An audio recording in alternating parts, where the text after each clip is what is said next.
Thank you. Wow, big voices. That's what we need. I arrived in The Hague yesterday evening, and I met up with a very good friend of mine who actually is more often in West Africa than here. And her one word of advice was, Amanda, don't forget you're in the Netherlands. They're always on time for everything. If you're 5 minutes early, you're already late. So on that basis, and we do have a really packed agenda today, so I thought that we would try and get going, but I will try and take it easy. I guess the first thing to do, this is the informal, just everybody knows, this is the informal opening. We'll do the more formal opening in just a moment, but this is the moment when I just get to introduce myself very briefly. My name's Amanda Harding. I'm the founder and CEO of Convene, and I have the huge privilege every day to work on the nexus challenges of feed, care, and protect. Exactly what we're going to be looking at today. I get to curate, to cajole the science, policy, society interfaces that we so often talk about, but we really find hard to lean into given our competing interests and values, despite the facts that are in front of us. So again, I think this is very much what has brought us together here this morning. So it's my honor to actually just kickstart the IPBES Netherlands Day. I've been asked many times, is it IPBES, IPBES? What do we do with that? There's people from IPBES in the room that are going to correct us throughout the day on that one as well. So I'll keep with IPBES for the moment. A couple of housekeeping pointers before I hand over to our hosts. A big welcome to those who have joined us on the live stream. There's a group of you. You'll be with us for this morning, and then we'll be moving on to this afternoon, getting into some group discussions, and so we'll leave you at that point. But we are really pleased to have you with us as well, and to be able to give you space to be able to put your questions at the Q&A moments as well. We've also got a photographer somewhere in the room, I think. If you don't want photos taken of yourself, then make that known to one of us. I was going to say make that known to Claudia, who I don't see right now. So if not, make that known to, only because she's right here, Katie, who's here. We're also going to be doing some interviews of some of you. So don't be surprised if we come and approach you and pull you to the side and interview you. We'll give you lots of choice about that as well. Finally, on my part here, we should be seeing this, here we go, the organizing team. There's a big team behind the work today, and you'll see many of us here in the room. So again, a shout out to everybody that has been part of just getting us to where we are to be able to start this morning. Yay.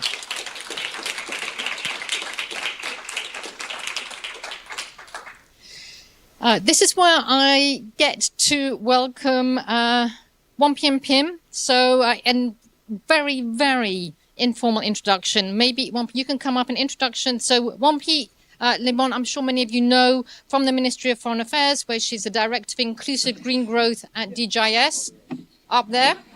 And this is not.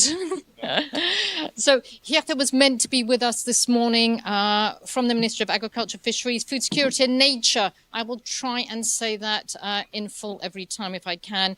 And again, as many of you know, this is like a multi-ministry hosting event. She's the Director for Nature at the DG Nature and Fisheries. She hasn't been able to make it. We're really happy that Pim Fisher is with us, managing the Nature and Fisheries Directorate, and has been able to step in and step up. So Pim, thank you so much. I'm going to ask Wampi to start and then Pim to pick up from there. It should be on. It's on. Yes, it's on. Okay, ladies and gentlemen, esteemed guests, good morning. I hope you feel really happy to be here. I think it will be a really interesting day. So for me, it's a truly honor to stand here. And I think we come together to discuss two critical reports. And I was one of them who asked how to pronounce it. But the IPBES Nexus report and also the IPBES Transformative Change report. And I think those reports don't only highlight our current situation, but I think they also inspire us to take action and to show us that change is really possible. We find ourselves, I think, in really unprecedented pressure on our natural resources. Climate change, pollution, biodiversity loss, overconsumption, and social inequality. They're all interconnected challenges, and that really threaten the health of the planet, but of course also the well-being of the people. These challenges also, I think, gives us an opportunity to reshape how we live, how we interact with nature, and how we work together across sectors. The reports clearly show that all these systems are really interwoven. And if you want to address one, it affects the other. And so I think we really cannot work in silos anymore. We really have to take an integrated approach, embrace long-term thinking, and also take collective action. We are very happy that you're all here today, and also, of course, online, that you can join, because it's very important, I think, that government officials, civil society, companies, knowledge institutions, that we come together to discuss and to reach a shared commitment to solving these global challenges. I'm working at the Ministry of Foreign Affairs, so I'm director for inclusive green growth. I have a couple of colleagues in the room who are working on biodiversity and climate every day. So Ivo is over there. Ivo. I have Paul over there, and we have other. Maybe the other colleagues can stand up so that you know who to talk to. Yes. So they are from our department. And in our department at the ministry, we are responsible especially for water, food, and climate. And we approach that we have chosen also a nexus approach for that. Because we see that everything is interconnected, and that also from our side, we work together closely with the Ministry of Agriculture, LVVN, but also, of course, with, for example, the Ministry of Energy, Climate and Energy, and other ministries, because you have to tackle this together. And if you look then to what we do, for example, a powerful example, I think, is the Water and Energy for Food program. That is a program that is running in, for example, in the Middle East, but also in Africa and Southeast Asia. And this program is really aims at producing food, using less water, less energy to optimize everything, and also strengthening the climate resilience. And if you look then to the results that we have achieved over the years, we saved 11.7 billion liters of water, 3.7 billion kilowatt hours of energy, and also reduced 1.45 million tons of CO2 emissions. However, although we have good results, there are also challenges, of course. For instance, if you save water and energy, you can also, of course, enable farmers to increase their yields. And this can also sometimes, of course, negatively affect the biodiversity. So how to strike a right balance? And we're really looking together with our partner countries to learn to adapt, but also to look at the shared interest on these issues. So, for example, in the next phase, we want to make it even more climate-proof, make it even more resilient, so that we can really balance the needs of the economy, the people, and the nature. So, maybe to wrap up, we really think that in order to achieve the change we need, we must embrace creativity, bold action, but also use all the innovative approaches that we have. We have a lot of Dutch knowledge and expertise, I think, that we can add in the mix. And I really think we must work together in order to address the root causes of biodiversity loss and of course climate change. I'm very happy that you're all in the room and to have that we will share ideas, share the analysis, and hopefully also come to shared commitments. And I wish you really an inspiring day and that you go home and afterwards we can keep on continuing this bold action that we need for biodiversity. Thank you.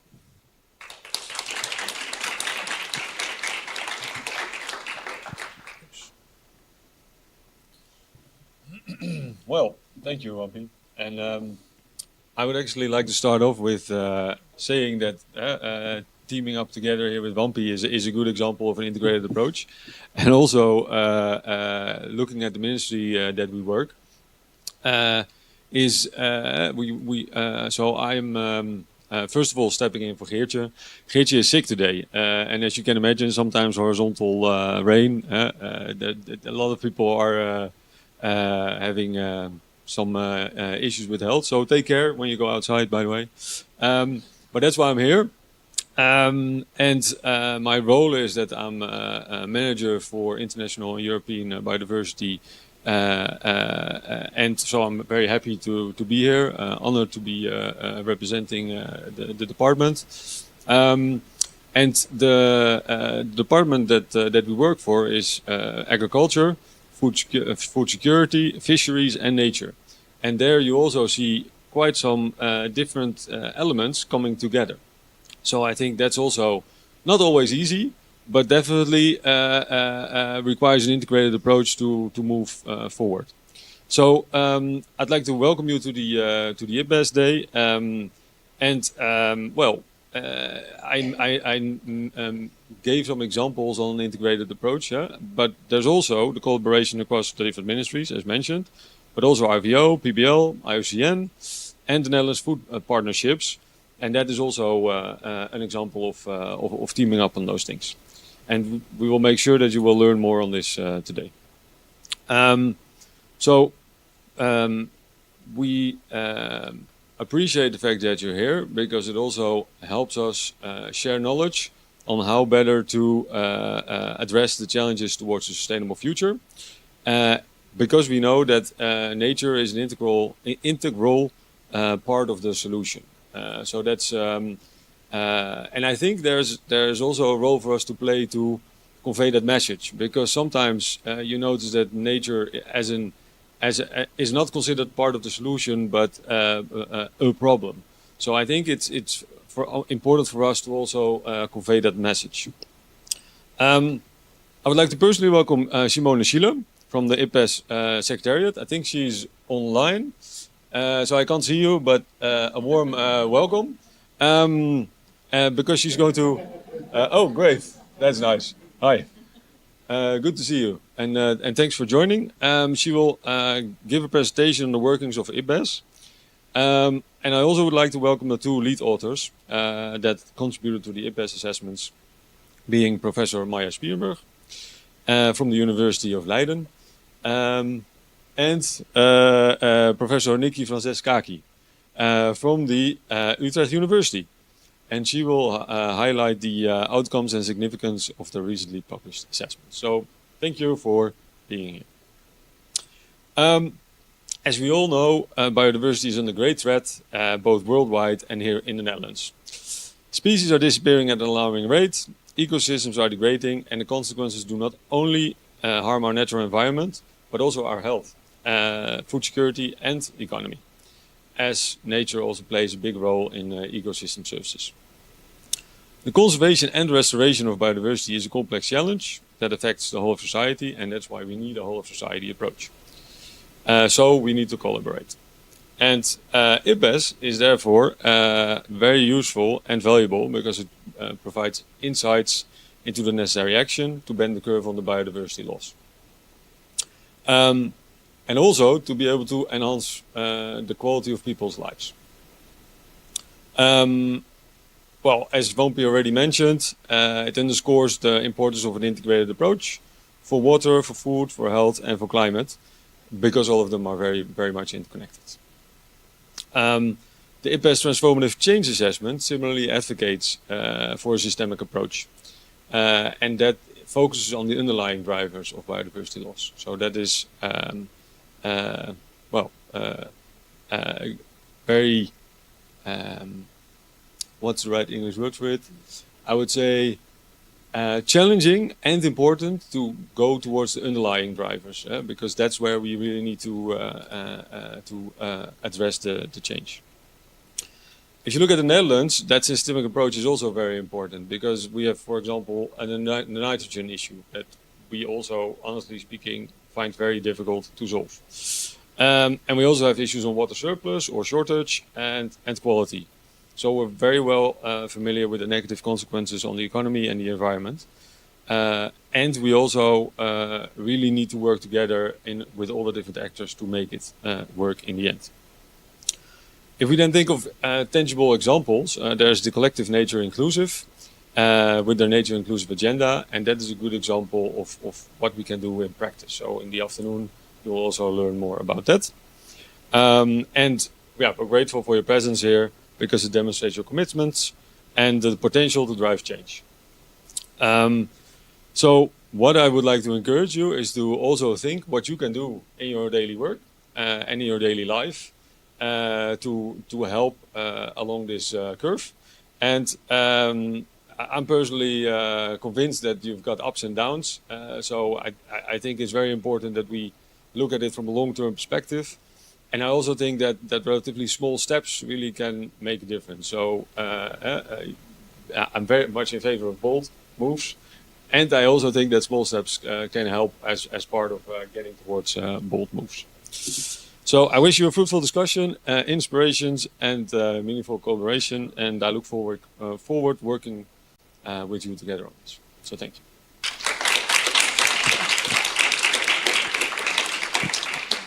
One Pipim, thank you so much. I'm just going to straight off invite Sana Kraut. Up you come. You get a 2-word introduction from me. Team leader for the International Biodiversity Policy at the Nature Department. So we're very much part of that Nature Department here right now. And the Ministry of Foreign Affairs. So we're still crossing both, but also IPBES National Focal Point. So now handing over to you, and also to bring in Simone, as we've just seen, she's ready and waiting. Perfect. Yes, thank you very much. I'm indeed also part of PIN's team and used to work at the department where Wompi is director. That's where I started my career. And I promise to keep it brief, but I do have a little bit of information to share with you all. So my name is Sanne Kruijt. I'm the Dutch focal point for IPBES, as well as the focal point for the CBD, the Convention on Biological Diversity. And I would like to take this space, first of all, to welcome this amazing team that has done all the work to make sure that we can all be here together. I think, as Pim also mentioned, it's amazing that we are collaborating with so many people and that you are all here. I can see the room is getting close to full, so that's really nice to see, and of course the people online. Then I would also like to give a shout out to Jessica. I'm not sure if she's here, but she is the secondary IPBES focal point. So for any IPBES related questions, you can go both to her or to me. I think she's managing things behind the scenes right now. And I'm also here to introduce to you the IPBES NL Secretariat before we go to the IPBES Secretariat. And I would like to very briefly explain what the difference is. The IPBES NL team, please come up, Sander and Joseline. Yeah, they're doing a great job. No, you've started. Since a few months, they are supporting Jessica and me as focal points to ensure that, on the one hand, the reports that are being created actually also land. And so they do a lot of communication around it. And at the same time, they also help us to ensure that more scientists know about the possibility to contribute to IPBES reports. So they really form the connecting factor with many different institutions throughout the Netherlands. So we're very thankful for them. And secondly, the IPBES Secretariat is the international intergovernmental secretariat. Simone, who will give us a presentation, is, from my point of view, the excellent brain behind the whole IPBES Secretariat. I know she's pretty humble, but I really think I'm really certain that she is. She always responds super quickly and is always very much on point. So I'm very excited to introduce her to you. And I'm just checking my note because there is one more thing that I wanted to give a shout out to. When I came back from my holiday on Monday, I saw this report, which is an initiative of the Dutch and Dutch-based authors to actually make sure that the IPBES report is being not only translated, but the key messages for what does it mean for the Netherlands are written in here. And I really appreciate this effort and welcome future authors to do the same. So I think, it would be only right to give them the stage, and I'm sure they will tell you much more about it. And with this, I'll be here all day to answer any questions if you may have or collaborations. Unfortunately, I do have a meeting for the CBD Bureau. I'm not sure if anybody knows what it is at 3. So I'll be out for a little bit, but after that, I hope to be back for the drinks. So without further ado, I would like to welcome Simone Schiele and wish you a wonderful day. Thanks.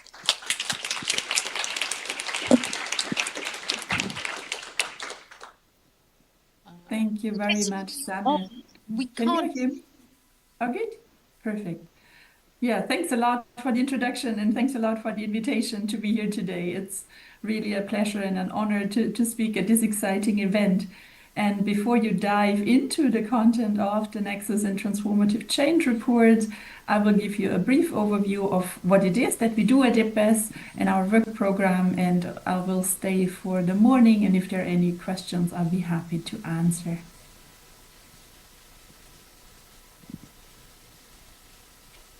Can we have the slides?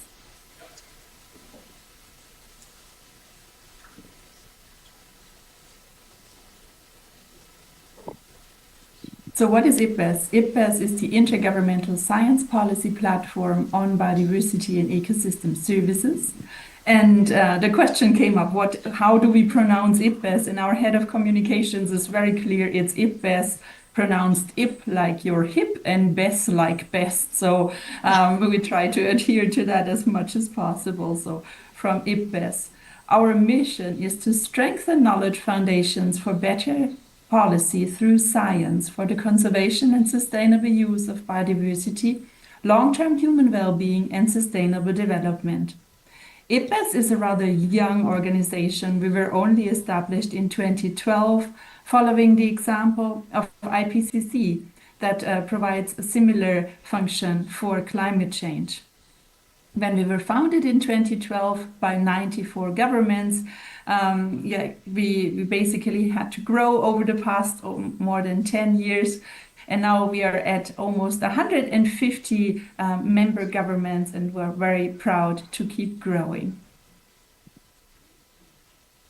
In terms of the structure, Sanne mentioned the Bureau. So for IPBES, the governing body, our body that takes all the decisions and that brings together the representatives of our member states, is called the plenary.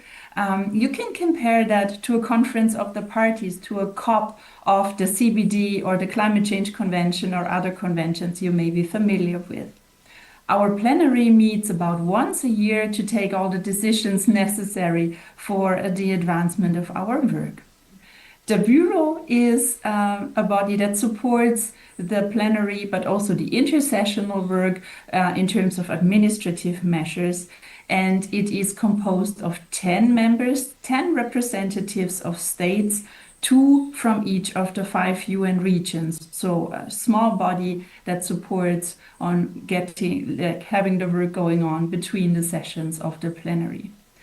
But at IPBES, we also have a scientific subsidiary body that's 25 independent experts that have been selected by the plenary to oversee all the scientific and technical functions. That's our multidisciplinary expert panel, a very important body that you will come across a lot if you look deeper into the work of IPBES. The multidisciplinary expert panel, for example, is responsible for selecting expert groups that then conduct the specific work of IPBES, like the preparation of assessments. And as Sanne introduced, We have a secretariat. We are located in Bonn. We're around 20 staff, and we're trying to support all the different bodies of IPBES. And we are supported by technical support units all around the world. For many years, we had a technical support unit in the Netherlands at PBL, the Netherlands Environmental Assessment Agency. In 2019, the plenary gave us our latest work program. That work program has 6 objectives, 4 of which reflect the fundamental functions of IPBES, and I'll just briefly walk you through them. Objective 1 is what IPBES is most known for. That's the function of assessing knowledge that pertains to the preparation of IPBES assessments. The first 2 of them were already released in 2016, one on pollination and one on scenarios and models. Then in 2018, we had 4 regional assessments of biodiversity and ecosystem services and an assessment on land degradation and restoration. In 2019, our most famous report was published, the Global Assessment of Biodiversity and Ecosystem Services, followed in 2022 by the Values Assessment and the Sustainable Use Assessment, in 2023 by an assessment on invasive alien species and their control, and the most recent assessments, the ones that you are diving deeper into today, are the Nexus and the Transformative Change Assessment, finalized in the end of 2024. The IPBES assessments already produced quite a bit of impact over the years. For example, the global assessment served as a basis for what became the Kunming-Montreal Global Biodiversity Framework.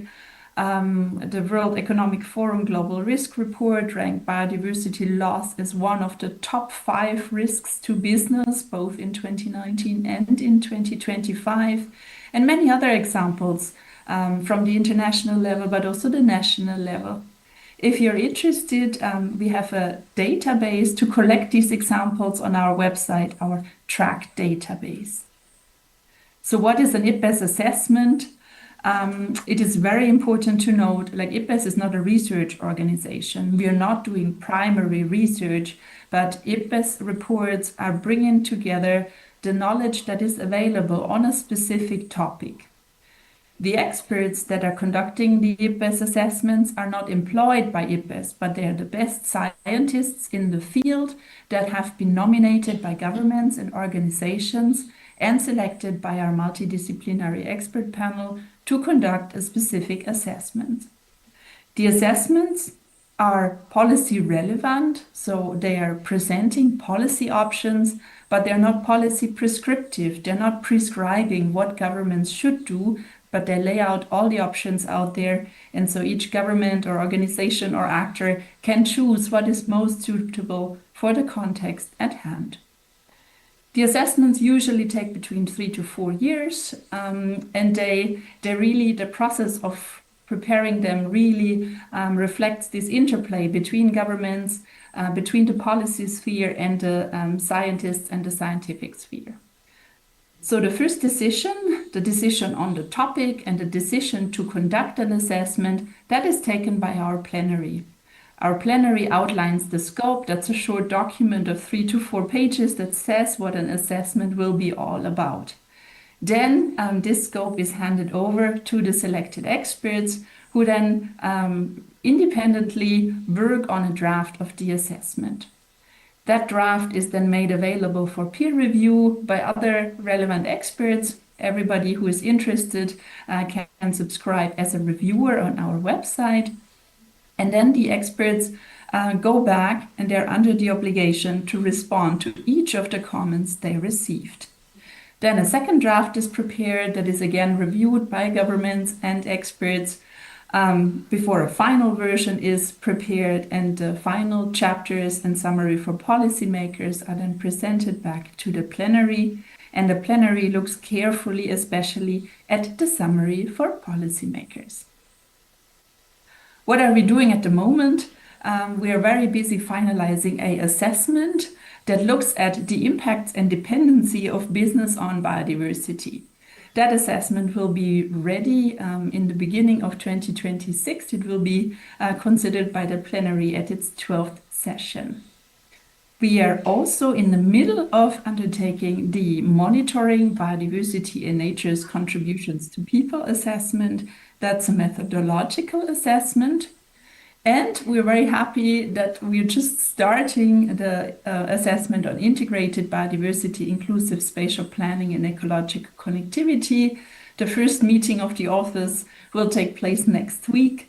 And for the second global assessment of biodiversity and ecosystem services, we're in the final stages of the expert selection. So messages are just going out to the selected experts. But as said, IPBES is not only about assessments. IPBES also has three other functions and 5 other work program objectives. For example, objective 2 is on building capacity. So we have a task force and a technical support unit that help experts and governments engage in the IPBES process. An example is our fellowship program. So there is the opportunity for early career scientists to already engage in the assessment process with the help of a mentor, learn how assessment processes function and be part of IPBES. All the assessments need a lot of data and input. And so we have a work stream where a task force and technical support unit support our assessments in processing the data that goes into the assessments and also make sure that one assessment can always learn from the other and that the material used in one assessment is available to the next. But IPBES not only looks at the knowledge that is out there, but IPBES also looks at what is not out there, at the gaps that exist in knowledge on the topics that IPBES assessments cover. So the assessments always outline the main gaps in knowledge, and IPBES has a process for communicating these gaps on the one hand to researchers and on the other hand to research funding organizations. IPBES also is very proud of its process for working with indigenous and local knowledge. This was something quite new in the days when IPBES was established. And over the years, IPBES has invested a lot of work in developing processes for working with indigenous and local knowledge in IPBES assessments. We have, again, a task force and a technical support unit that support our authors, and then that also organize meetings with indigenous peoples and local communities to communicate about the content of our assessments of relevance to them. Once an IPBES assessment has been completed and all the work that has gone into it should really be used, we have a work stream on policy instruments, policy support tools, and methodologies that focuses on supporting the uptake of these assessments. Last week and the week before, we had meetings with governments where we again recalled the content of the Nexus and Transformative Change Assessments and shared examples on how they can be used in policymaking. And we're also about to release fact sheets, that's short 4-page summaries of the assessments that help interested policymakers and decision makers to access the content of the assessments. IPBES has worked on scenarios and models. As mentioned, we had an early assessment, a methodological assessment that looked at scenarios and models that was supported by the Netherlands Environmental Assessment Agency as a technical support unit. And from that assessment evolved a work stream that on the one hand supports our assessments with work on scenarios and models, but on the other hand also works with the scientific community in the generation of new scenarios and models. Our the other 2 objectives, which I don't have on the slides, is of course communication and engagement. You know, IPBES is very active in terms of communication, and we also have a work stream on continuously reviewing our work in our processes. And we are currently undergoing an external review, and the results will be presented to the plenary in February. What you have on the slide, just a small mention, IPBES is entirely funded by voluntary contributions. Our main donors are the IPBES members and the European Union. Since 2018, we've also received a limited amount of funding from foundations and the private sector, but in principle, our trust fund is open to donations from all sides. If you want to learn more about IPBES, please subscribe to our website. Just create an account. You can sign up to our notifications. We have all the information about upcoming events on the IPBES website, and we have a lot of presence on social media, both in English, but also in French and Spanish. And yeah, I think we can discuss a bit more on opportunities for engagement that are coming up in the next couple of months.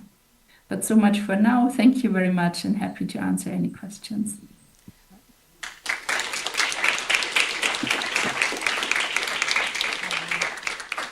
Thanks so much, Simona. That was great, very clear. We do have a little bit of time for questions that anybody in the audience might have, both online and here in the room.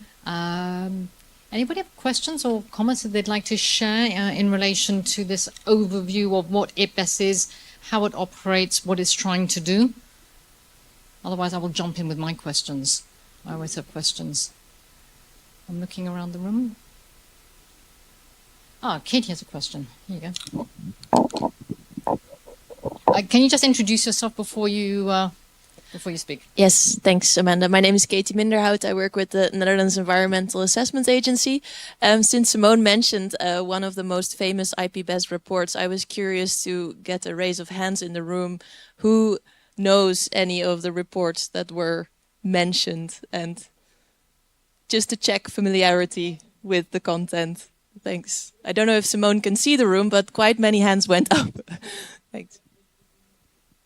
Okay, that's very impressive. That's pretty much everybody who says, yeah, we know of, might have looked at or not, but we know of the reports.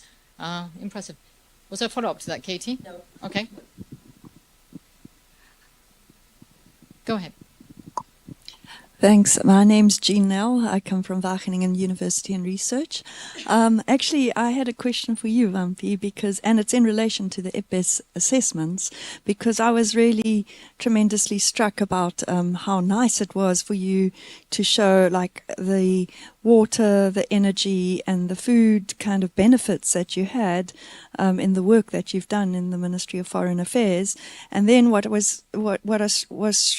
struck me also in amongst all that like concrete clarity was that you also acknowledged that we still got to find a balance, because that doesn't necessarily mean land use saving, because of course the Jevons paradox, which is like you get more efficient, it doesn't necessarily mean that you save land.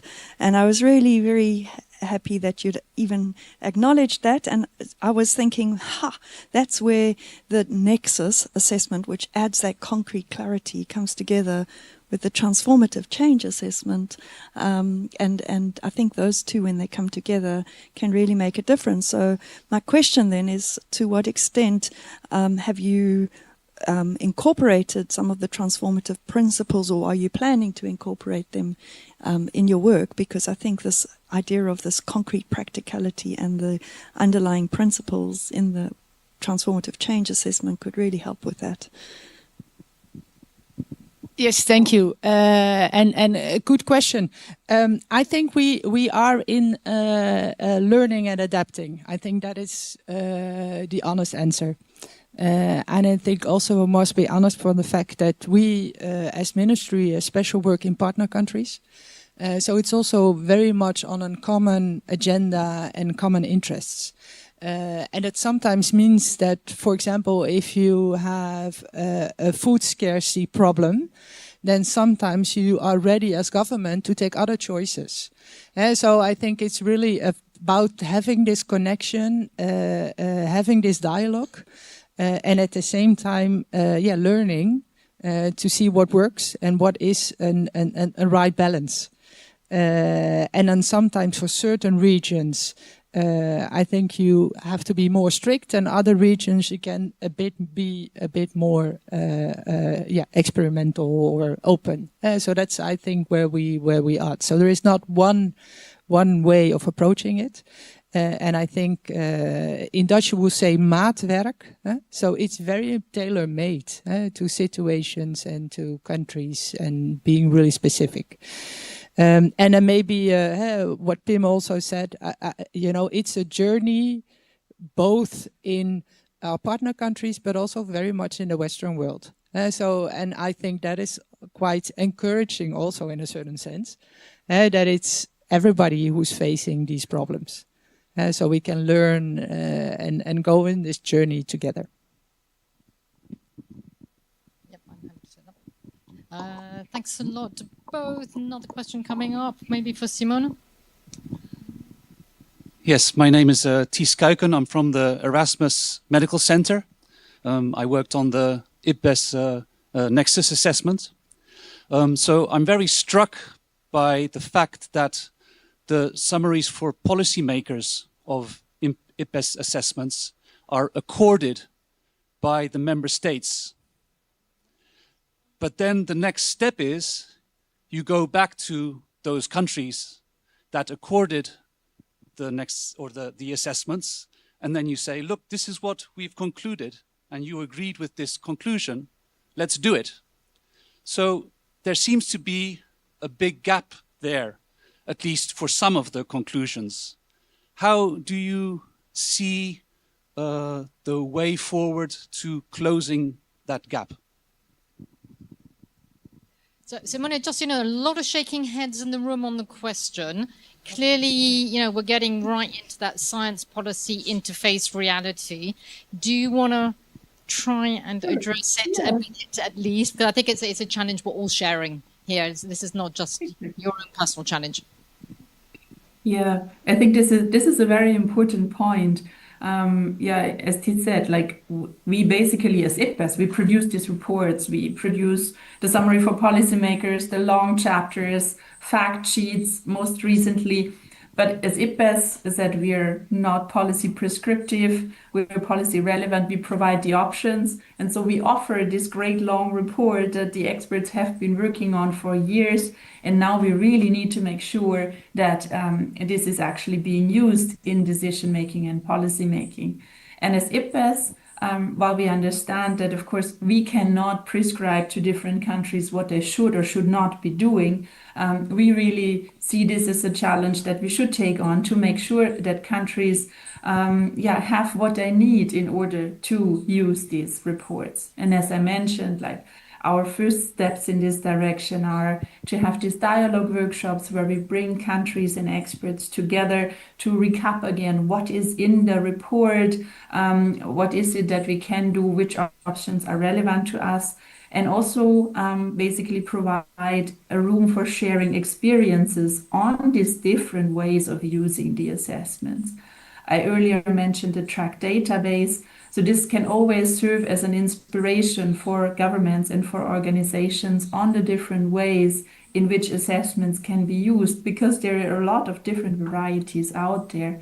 IPBES assessments, as I mentioned, have been used on the international level, but they've also been used in artwork and cultural projects, which again influence the context in which decisions and policy is made.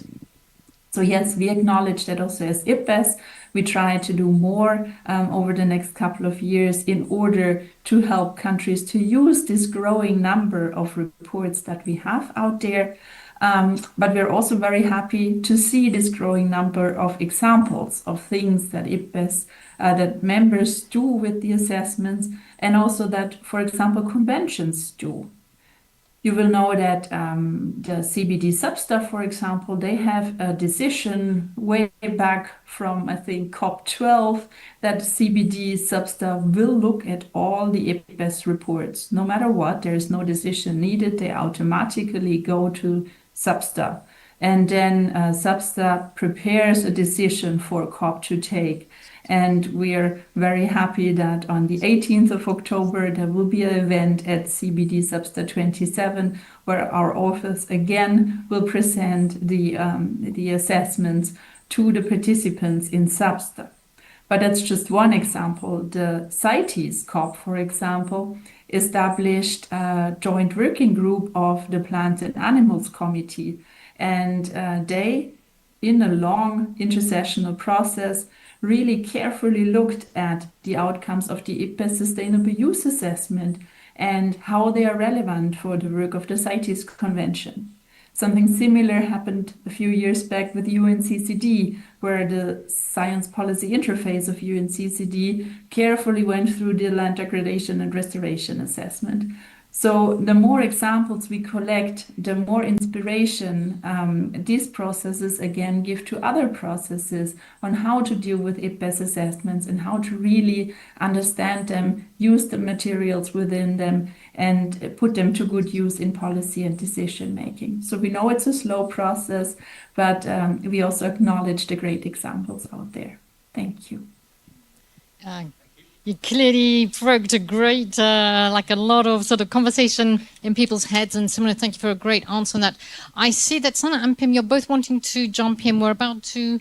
Okay, but we need you to be brief because I need to get Mike to come up here in a moment. Very brief. Yeah, I was just keen to also answer your question because I think it is a great point.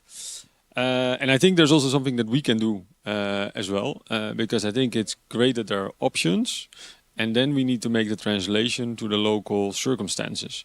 And the point that I wanted to make is that, yeah, depending on the political dimensions or dynamics, certain options are more likely to be accepted or are likely to be pursued than others.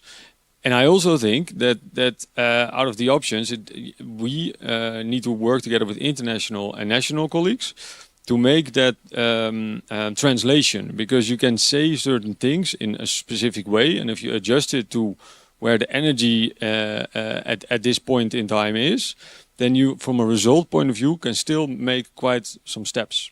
So I think it's also a challenge for us to not stick to the overall framework, but fine-tune it to the local circumstances to still be able to make steps. And I think, yeah, we all need to work together on that. So that was what I wanted to say. Sanne? Yes, there were actually two things, but I will keep it very brief. One is what I forgot, an important shout out that for the spatial planning assessment, we actually have the technical support unit in at the VU in Amsterdam. And thank you for being here as well. So we have a representative. I had your name here. And also Peter Verburg from the VU is going to be the co-chair. So one of the three persons that is actually leading the whole process. So I also wanted to give a big shout out to him because I'm really proud that he will do that. And Gabriella, we hadn't met yet, so good to see you. Welcome. And I had a question for you, Simone, but considering the time, I maybe partly answer it because you mentioned the toolkit where different examples from different countries can be provided.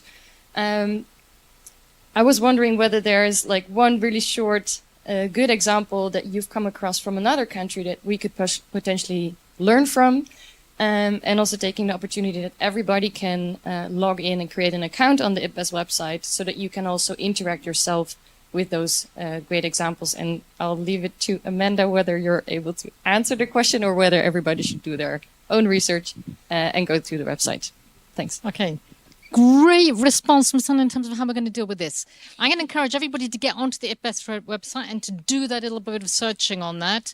If we have time, someone might have a chance to come back before lunch with the answer on if there's one great other country example that you want to share with us. But I'm going to move us on at this point because I'm worried that we're actually not going to hear about the assessments, and that's really what we want to actually start looking at. So I am going to do terrible things. I didn't say this early on. I'm going to do terrible things to all of your names today. I didn't say that, I was born in England. I live in Paris. I definitely don't do very well with the Dutch names. So apologies in advance.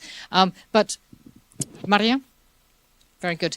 Spielenberg, who Pim's already done a great introduction to, but do come up anyway. Professor in Anthropology of Sustainable Development and Livelihoods at the University of Leiden. I love the way that you talk about this in terms of global sociology. That actually really lands really well with me. And lead author on the Nexus Assessment. So you get around 15 minutes, and then we will have a little bit of time for some Q&A afterwards.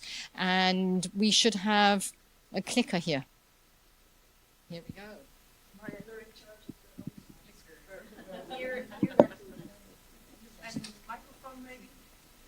Oh, I'm going to give you a mic, and I'm told, I'm so sorry, Simone, we need to do but also a thanks to Simona. Absolutely. Thanks. Yeah, so thank you very much, and thanks to the organizers for organizing this wonderful day and experience. My name is Marja Spierenburg, and I was indeed one of the lead authors on the Nexus Assessment. There are other authors as well, Jean, Nel, Thijs Keuken, looking around, and of course the transformative change. Oh, Jean, you were on transformative change, but they're so linked. And that was what I was going to start my presentation with, because I do think that these two assessments, the transformative change and the nexus, are very linked. There's quite some overlap in the messages, but it's also the nexus is more sort of focusing on the nitty-gritty of the connections, whereas the transformative change looks more at the meta level of what needs to change. The Nexus Assessment was produced by 165 experts, many different countries, and over 70 contributing authors who gave us some specific examples that you can find in the report, and also consultations with local and indigenous communities. And of course, there are also indigenous scholars who participated in the assessment. So together, I think we reviewed, I think it was over 6,500 studies and reports, and indeed also used knowledge that is not officially documented. So that's a lot to deal with, but it's also it's a great way of getting to know examples from different countries, but also looking at the underlying issues. And I don't think I have to explain to this audience that the global crisis. I'm clicking on my computer, but someone also clicked for me. That the global crisis of biodiversity loss, water, food insecurity, health risks, and climate change are linked, are interconnected. I think we're all aware of that, and that many of our responses to address that are not connected, that there still is a lot of siloed work on this. And that separation really is counterproductive. So that's one of the things that has to change. What makes it difficult is, and I think that's also one of the conclusions of the transformative change assessment, is that, and now I have to click myself, is that what we concluded is that there is often a priority for short-term benefits and financial return, and benefits for a small group of people. But actually that really has negative impacts on the nexus elements and results in unequal outcomes for human well-being. And those unequal outcomes, of course, also then get in the way of addressing the connections. Current economic and financial indirect drivers that incentivize investments in activities that actually damage biodiversity and the other nexus elements are estimated by the experts on the assessment to be to the tune of about $7 trillion and only a fraction of that amount, about $200 billion, goes towards improving the status of nature. So when we talk about systemic issues, those are important issues. But I also agree with Pim that we do need bold steps, and I think the transformative change will also highlight that. But we also have to support the small steps and hope that these will also build momentum. I'm clicking twice. So what we did in the assessment was to look at responses, but 71 response options that we selected over time. And some of these appeared sort of later in the process because of the work we did on the other responses.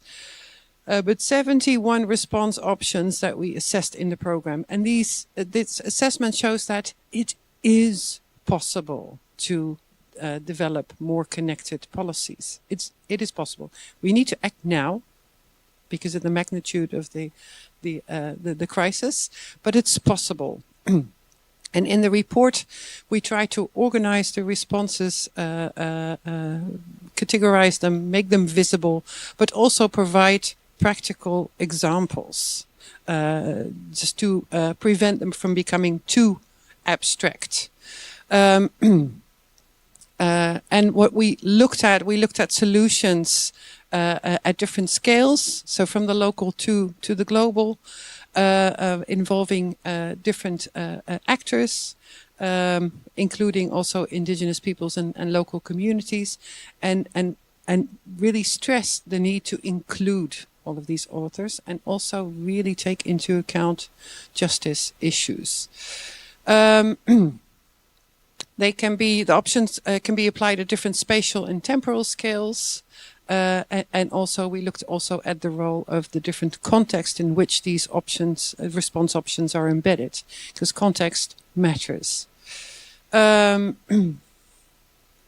that's what we try to do, and then we have these are the 71 options, which, and you can't, at the back you can't read what's in the circle, but the slides will be made available to everyone. But they are in different categories. So what we discovered is that solutions, and some of these sound very, very logical, manage and restore ecosystems is who? This is a live stream. I hear an echo. But indeed, we also need, this is also about consuming sustainably. Healthy, sustainable diets is a very important option that not only addresses biodiversity, but also health benefits. Thijs can tell you all about that. Reduce pollution, manage risk, integrate planning and governance. But these are also very important. Ensure rights and equity.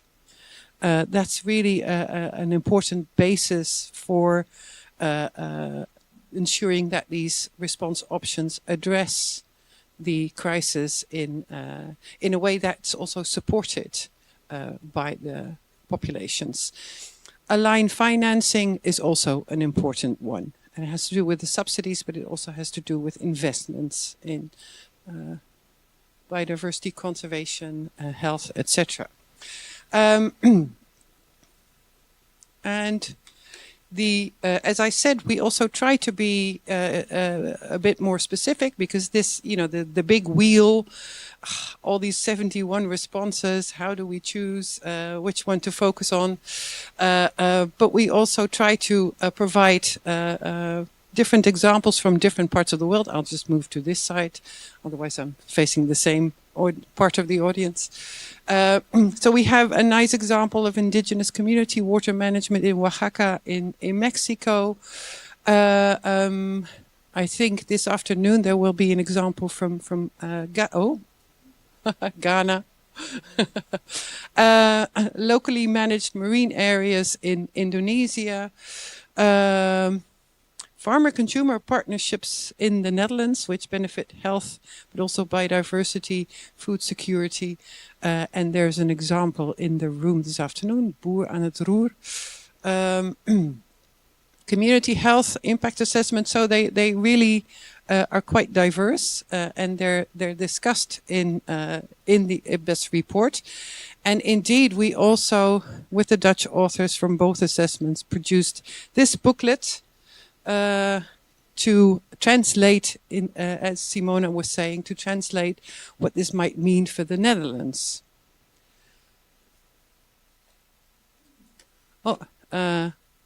And what we also discovered is that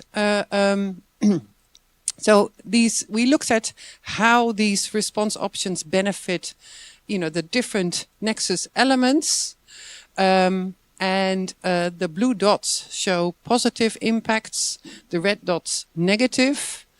And so we looked for each of the responses, what the impacts are according to studies on these nexus elements. And what we found was that sometimes responses that are not specifically addressed at the nexus elements or one nexus element actually work better for these nexus elements. One example is, strengthening land rights of women in the Global South has a positive impact on their willingness and possibilities of investing in environmentally friendly production, food production.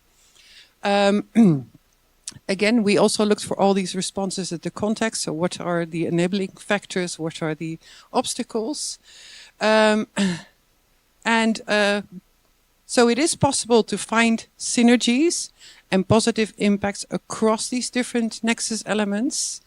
But it's very difficult to plan for a maximum output on all of those.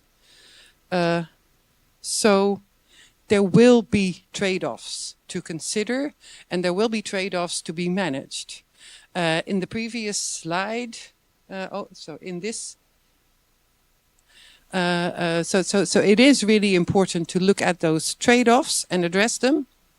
And in the previous slide, we saw that, for instance, offshore wind power contributes positively to climate change, but may have a negative impact on the other nexus elements. So when considering these response options, we have to look at that and also look at ways to, can we address the negative impacts on the other nexus elements? And the report also discusses a few of those. What we sometimes found in studies is that context indeed matters. So for instance, when it comes to strengthening land rights, it very much depends also on, there's a difference between official legal titles and how local communities perceive tenure security, because sometimes there are actors that threaten the respect for land rights. So it's very important to look at the context in which response options are supposed to be implemented. And again, look at the possibilities of addressing possible negative impacts. And that brings me to, second clicker. And that brings me to sort of the steps, the roadmap that we also produced, which may sound a bit abstract, but it's really an approach, and so it's really important to, it's a roadmap with several feedback loops. So it's important to explore the nexus context. Look at indirect and direct drivers of change, identifying and convening governance actors, and develop an understanding of the interaction between the different nexus elements. Co-creating visions and aligning values among actors, that's a very important step. And it really means getting all the actors at the table. Or in a walk on a walk through the forest. I think it's important to also look at different ways and not just the table to engage people, but really make sure that the people who are most impacted are the table, that they don't have the feeling that they're paying the price for damage that maybe other actors are inflicting. Implementation and scaling, looking at, once you've identified response options and ways to implement them, look also at, can they be scaled? And scaling can mean different things. So it can be scaling deep to ensure that interventions last and become sustainable and become embedded, or it may be scaling them out across a larger area. But again, context matters, and that's why we thought, the roadmap is an important tool rather than a prescriptive scenario. So this is something that we worked on together, and of course it's based also on examples, on standing practices too. So maybe for some of you this is completely sort of whereas for others maybe it's this we might be able to do this as well. So again, I'm referring to the booklet that we produced, which is in Dutch because it was written for the Dutch context, in which we also provide some examples from the Netherlands. This is a picture taken in the so-called Polder Lab, which is a collaboration between Leiden University, my university, sorry to brag,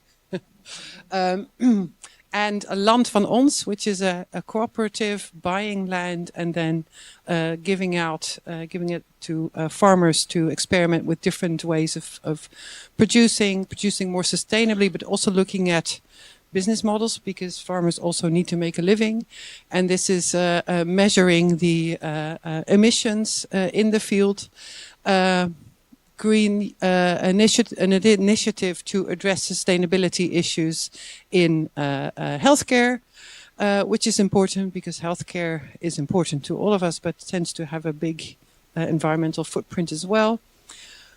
Marker Wadde, still on my list to go to. I haven't been yet, but as a nice example of a restoration. And of course, we have a lot of initiatives in the Netherlands also to green the cities, and in some cases also combined with food production in the cities. It's about addressing climate change. It also has health benefits, etc. So these are a few of the examples that we wanted to highlight. But I also wanted to leave enough time for questions and discussions. So this was the last slide, and this is indeed this is how you can connect to the IPBES net, a network that Simone addressed or presented. Thanks.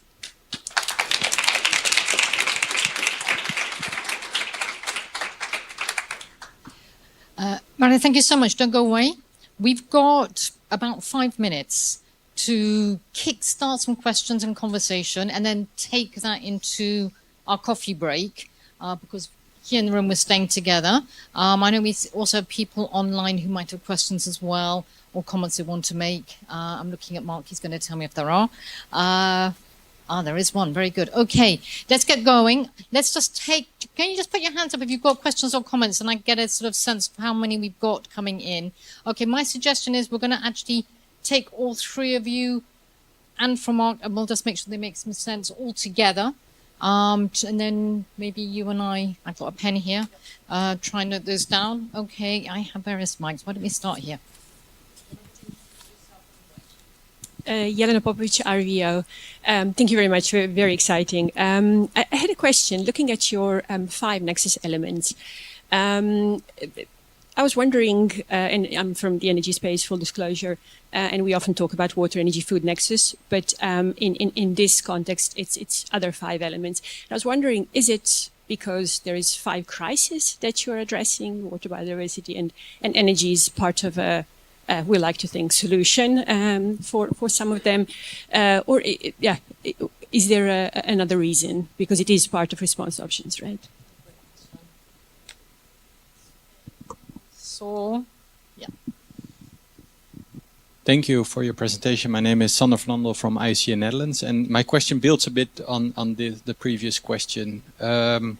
Indeed, the Nexus report indicates 5 elements, but many solutions, many policy dialogues also tackle, for example, food, energy, nexus.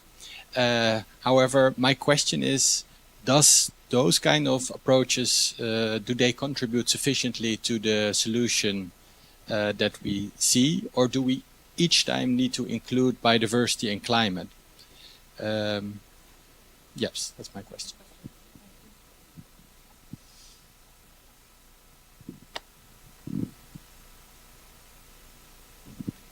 I think I did. Hello, Renier Hilaris Lambers. Up till a month ago, I was in the offshore wind sector. And I don't want to ask any questions on, the rating, but it does strike me that in ranking different effects on different, from different, as it were, industries and whatever, how do you deal with kind of multiple effects? There's positive, there's negative effects that implies some balancing and some weighing of that. And how do you deal with that in the report? And also, how do you, maybe there's some opportunities in that balance and weighing as well. I'd just be interested to know more about that. These are absolutely Nexus questions, aren't they?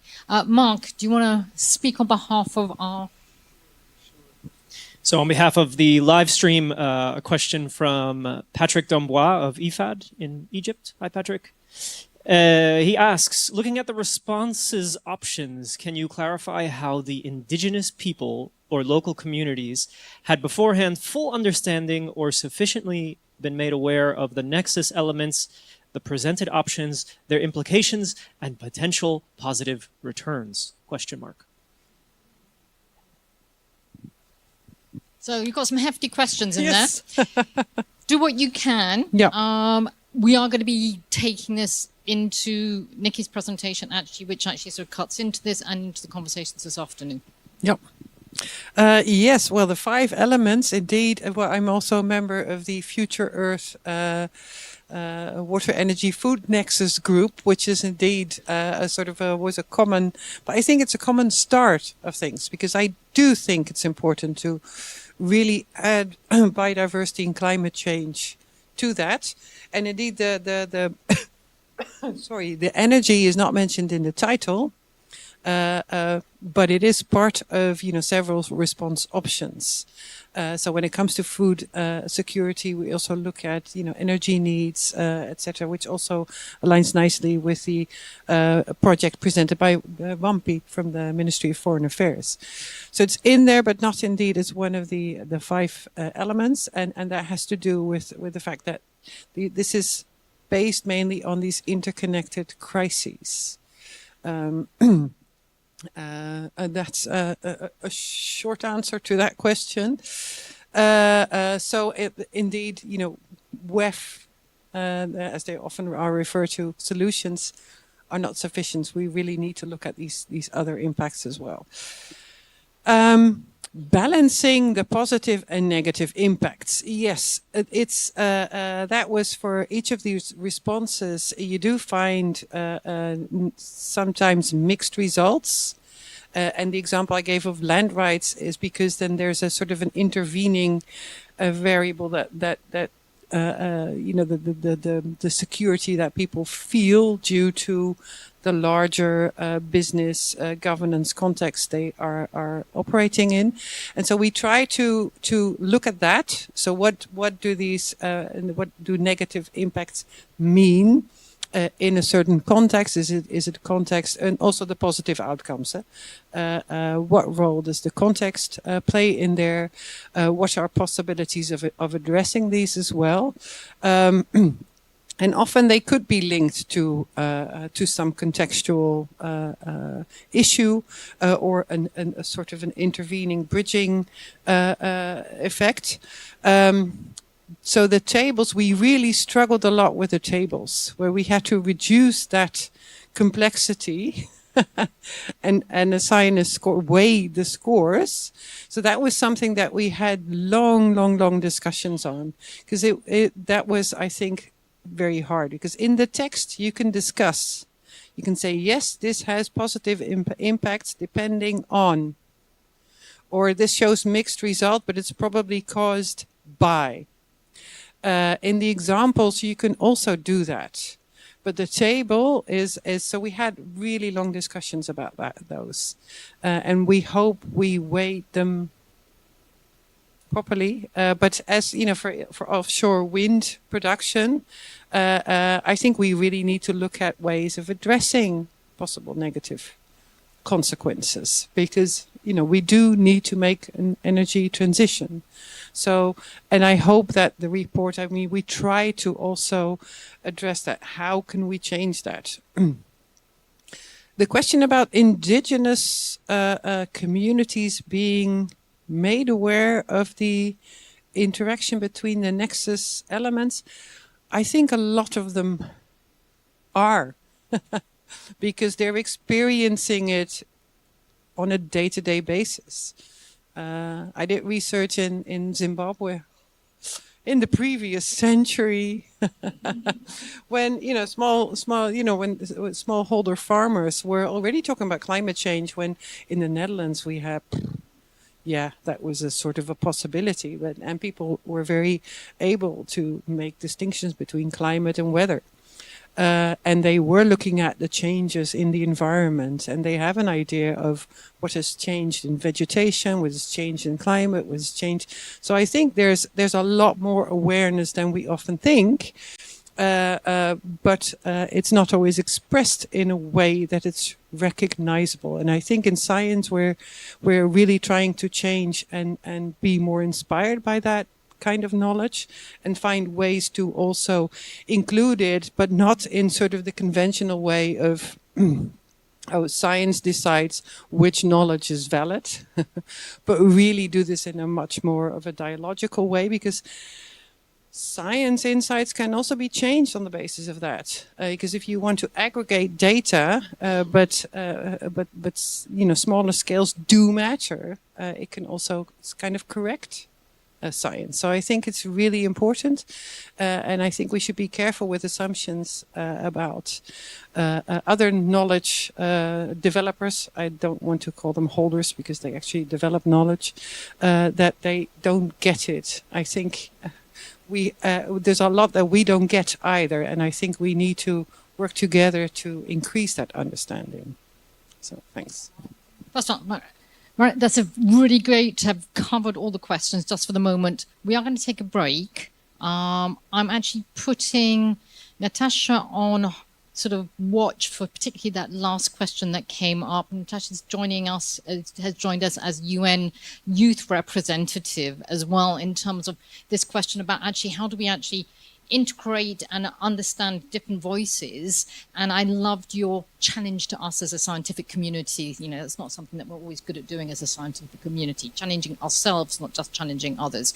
We are going to take a break though. I'm just checking on the time. We're only 5 minutes late, which is pretty amazing. 15-minute break.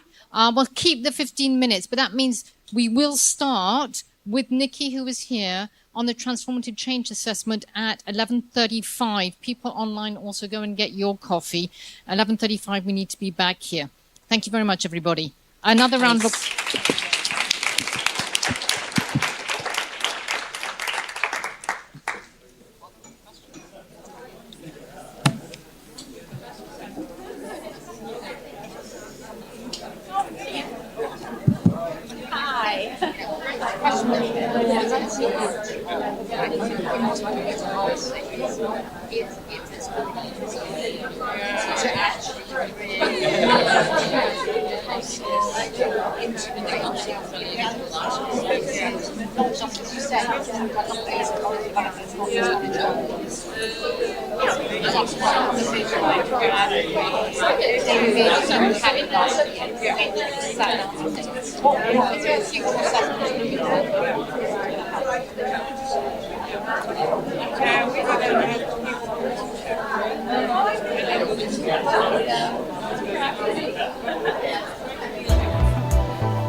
Okay,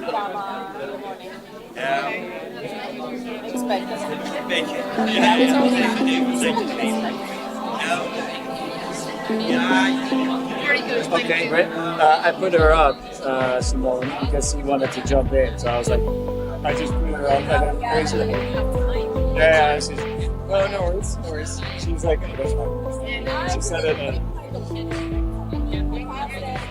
Fantastic. Any feedback or things? I have my computer here in another room, but yes, I think that will help.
different giant classification of areas. Okay. For me, this is quite a new area. The human rights conflict resolution realm. Really? So we want to that. So I've been in Congo, then 5 years in Jordan, Syria, and Iraq, then Tunisia, Libya, etc. Sorry, so I've been there since 2000 until last year. So we must have something. Yes. That's absolutely. I'm going to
looks very nice. This is like a nice. It's amazing that this is like a.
Absolutely. Very good.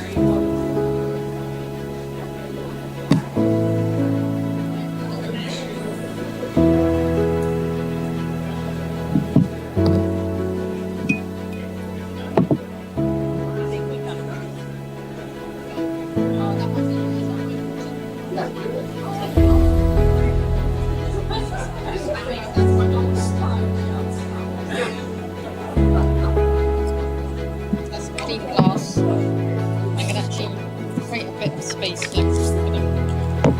Yeah, and I think maybe the speeches we don't need anymore, but this you can actually write on this paper if you want to. no, I have Take that paper away. Cartons have got wet. Take it all away.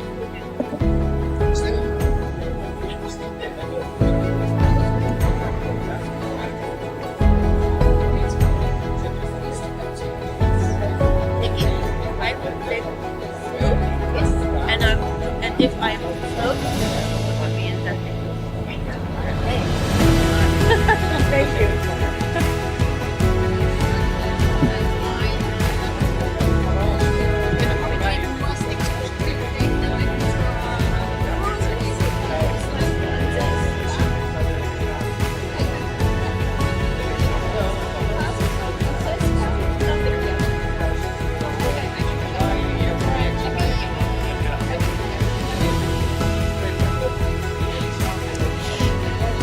This was a very short break, but we are going to get moving.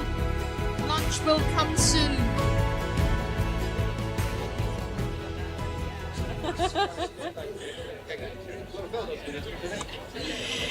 Can everybody take a seat? Take your coffee and your yummies with you. Congratulations, people that got to the front of the coffee line before we managed to get going. We're starting again, though.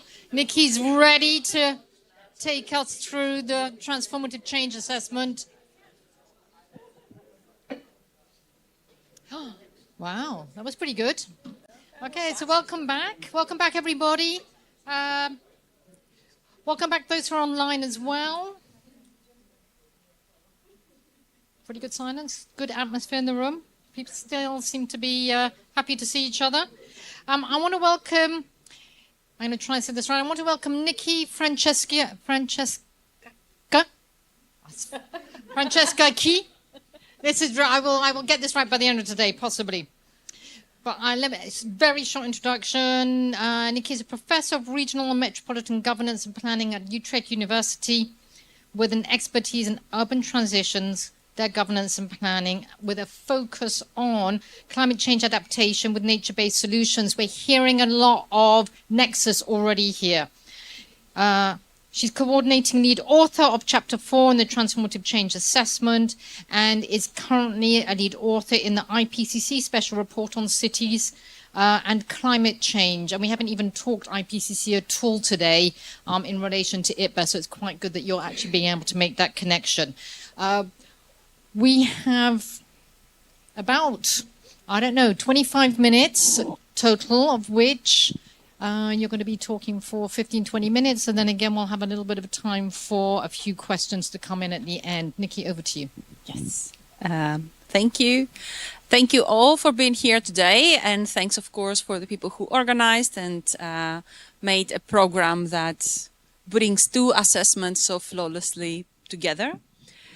So the IPBES Transformative Change Assessment started as a very daring, of course, journey. We started with a short title, the Transformative Change Assessment, and we ended up with a very long title. This is how this process is. You heard from the IPBES Secretariat presentation a little bit about a more like a global perspective on the process. I want to say that the Transformative Change Assessment, we take a big pride of it, and we really believe is a foundational assessment. It's the first of its kind in terms of conceptually and empirically bridging a very diverse body of literature. It's a synthesis report speaking to policy, bring together very diverse sources of evidence, and also brought together very usual and unusual academics and experts together. So we had 15 lead coordinating authors, more than 200 contributing authors. The technical support for us was located in Montpellier University, and we are very grateful for that. But why we're also taking an additional procedural pride on it is because of the high proportion of social scientists and interdisciplinary scientists in the assessment. Something that the previous assessments in IPBES have highlighted as a need, that we need to have more incorporation and collaboration and integration of social sciences perspectives. We draw from 7,000 references, but we reviewed 5 times the amount of it.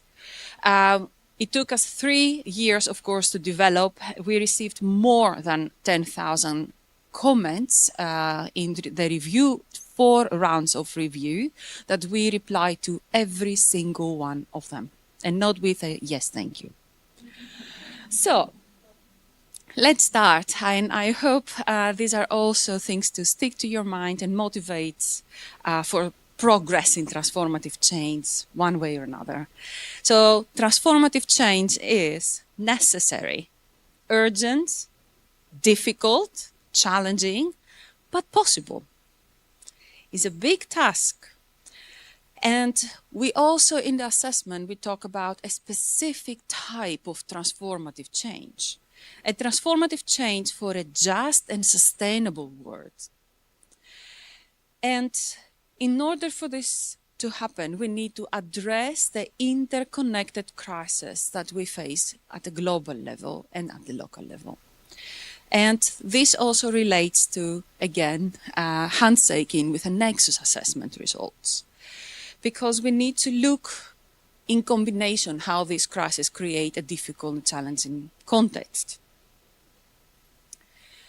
But the deliberative transformative change requires shifting views, structures, and practices in ways that address the underlying causes of biodiversity loss and nature's decline. So it's not about going on with what we already do and call it transformative change. It's about this deep, fundamental change that is required. And we know that this is not easy, it's very challenging. But we have some principles to help us navigate and also inspire and instigate this type of change. We want the principles of transformative change to come to equity and justice, pluralism and inclusion in views, in perspectives, in knowledges, respectful and reciprocal human-nature relationships, to break away from the underlying cause of divide between people and nature. And also is about a learning process, a learning that is adaptive and is forwarding action.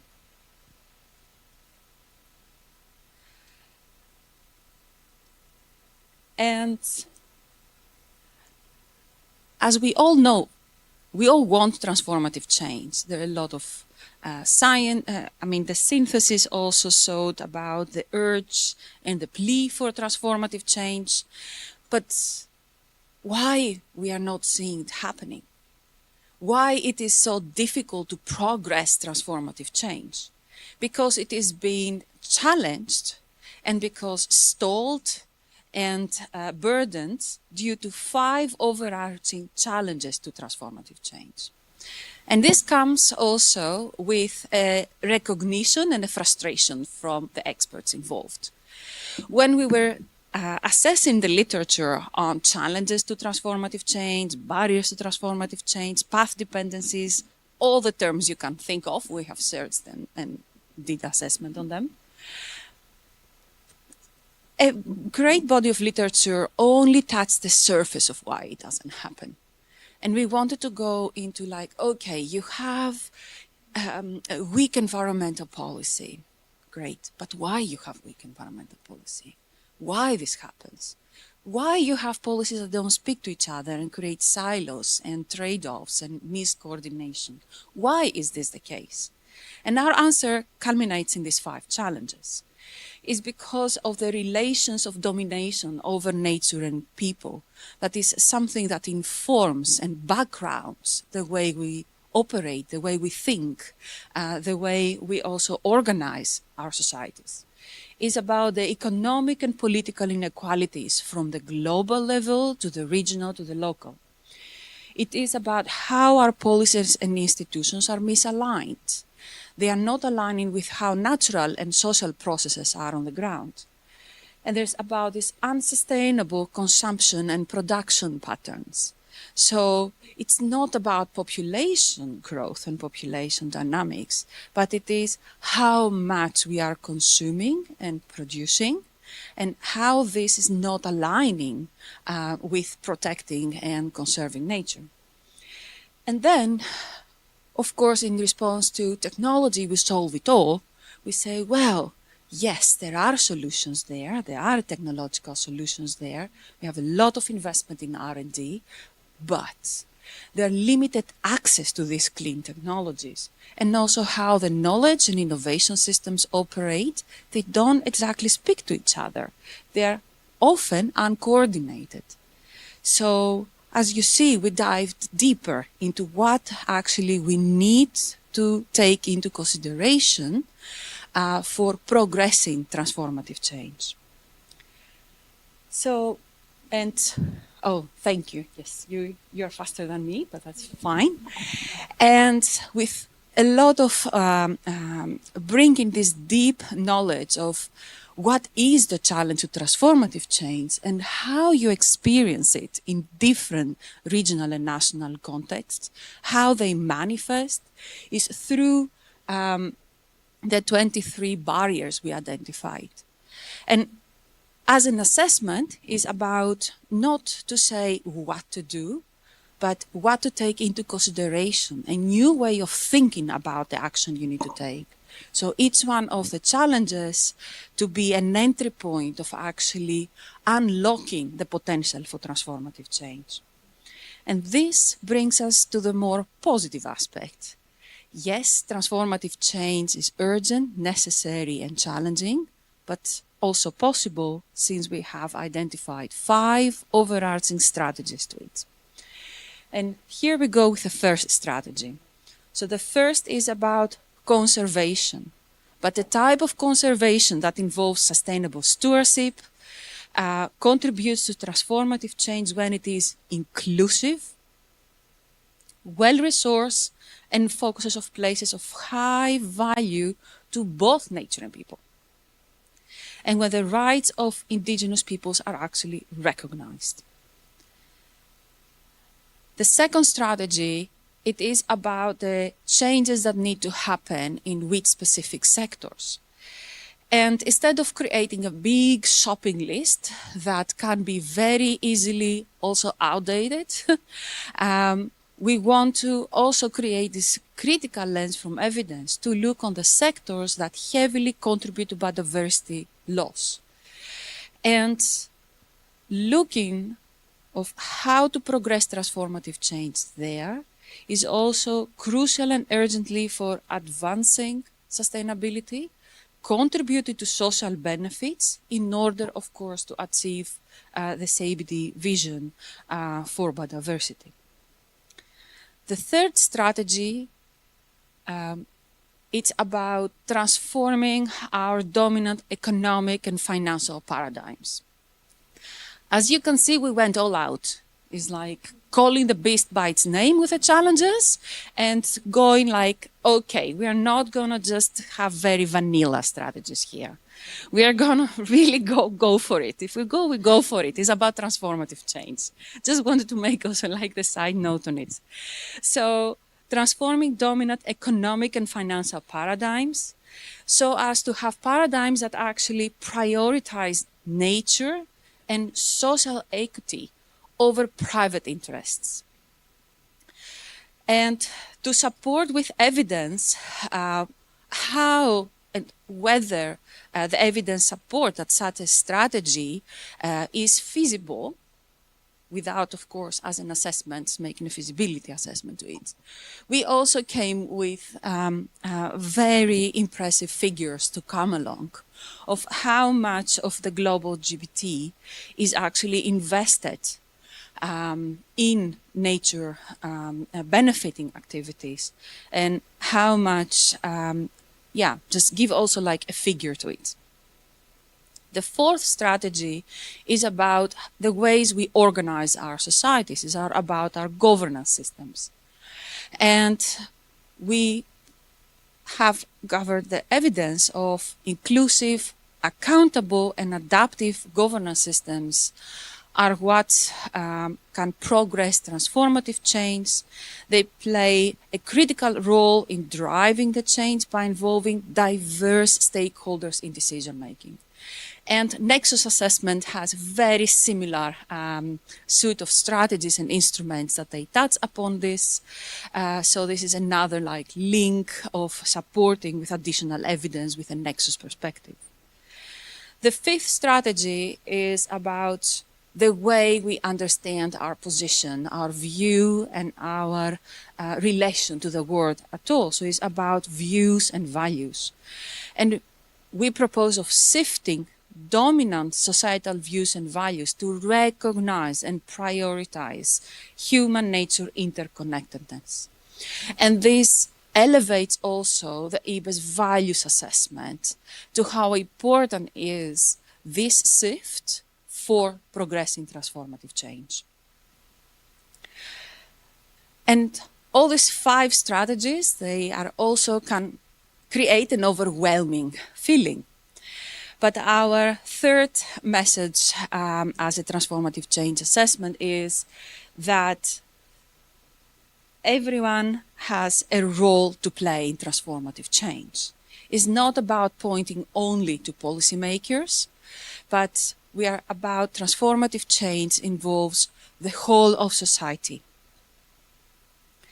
So transformative change is a system-wise. Therefore, to achieve it, it requires a whole of society and whole of government approach that engages all actors and sectors. And for us, this is a very important key message we have also in the summary of policymakers. Because even though IPBES has a mandate to inform, to be informative to policy through science, through these scientific assessments, we recognize that you cannot have transformative change driven only by one actor. So yes, governments are powerful enablers of transformative change when they foster policy coherence. So it's like making policy systems and policy portfolios speak to each other instead of creating all these divisions, all these inconsistencies. When they enact and enforce stronger regulations to benefit nature.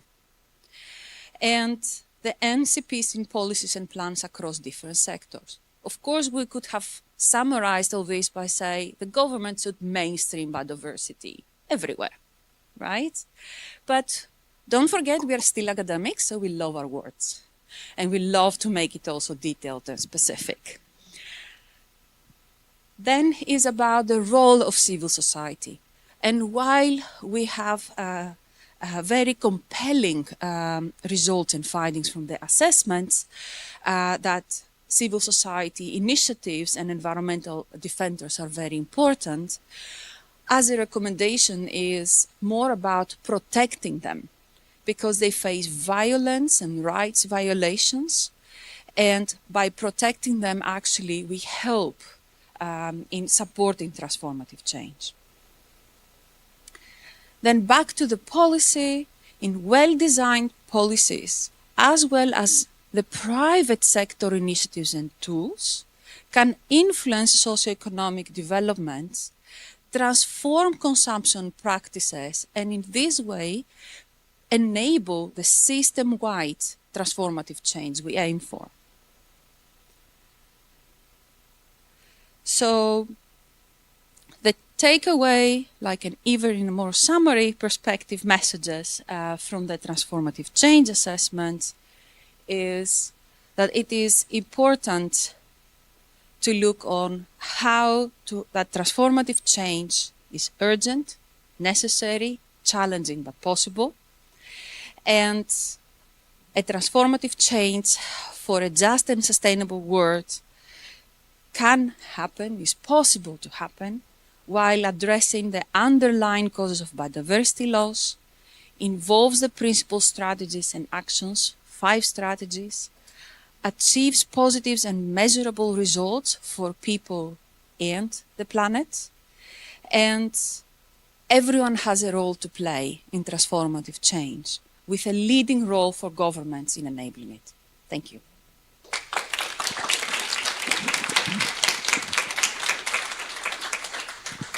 How I did on time. Yeah, pretty good. Nikki, thank you so much. We do have a little bit of time, as we had before, just a little bit of time for questions, for comments, both from our online audience and from everybody here in the room. And again, it'd be just useful if you do have questions, just to throw your hands up. That gives me an idea if anybody actually does have a question or not. I can see there's 1, 2, 3. Mark, not for the moment.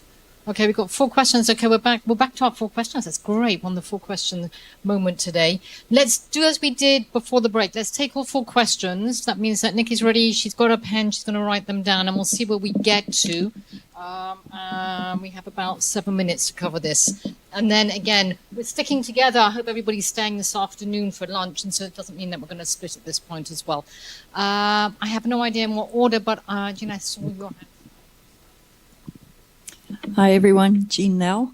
I actually, first of all, I want to just do a very big shout out to both our lead authors here, because they are actually on the chapters that I think when you're looking at the detail and diving into the detail, which is what we're doing here today, have produced really, really important wheels. The one is the 71 responses and the other is the 23 barriers. And they are the experts that have done this, and very, very helpful. I think that for me, that level of detail when you're starting to dive deep is really important. So those wheels are amazing, and please do go and look at them because they actually have the texture. And then the question that I'd like to ask you, Nikki, is to reflect on the negotiation process. And I should have actually asked Maria, because I know that the Nexus had a brutal negotiation phase, but it is really interesting for the transformative change one, the sticking points and what those were, because it actually gives you an idea and an insight into really where the problems are. And I'd love you to reflect on that. Definitely can be carried forward into lunchtime is actually the difficult, traumatizing experience in Windhill for some people. We take the questions first, right? And then, yeah. Thank you for excellent presentation. My name is Helene van den Homberg, also from IUCN Netherlands. It seems an issue that we really need scale and pace for this transformative change, beyond, let's say, ideal small pilots everywhere around the world, which do not make sufficient pace and scale. And in the meantime, we face these huge counter-reactions, that aggressive counter-reactions to making change, that even surprises, I think, in these times. How... I don't think anyone of us knows exactly how to deal with this. But how have you analyzed these counter forces that can be very, very strong? Thank you. Good morning, everybody. My name is Goosen Hoenders. I'm the director of Hyphen Netherlands, and I had a similar question as my previous colleague on IUCN. We have a lot of headwind outside of this room, and how do we deal with that? Because in this room, we seem to be very much aligned and agreeing on the urgency, but we are not that many in this room, and we need to make sure that the population outside really feels this and has a thinking about it, that it moves, it's affecting everybody. And right now, many people say it doesn't affect you, it's not there, and it's only costing money. And there was a fourth question. No. Okay. Back down to 3, which is picking up on how do we actually counter those dominant narratives. Yes. Nikki, over to you. Can you go to the wheel with the challenges as a visual, just to address?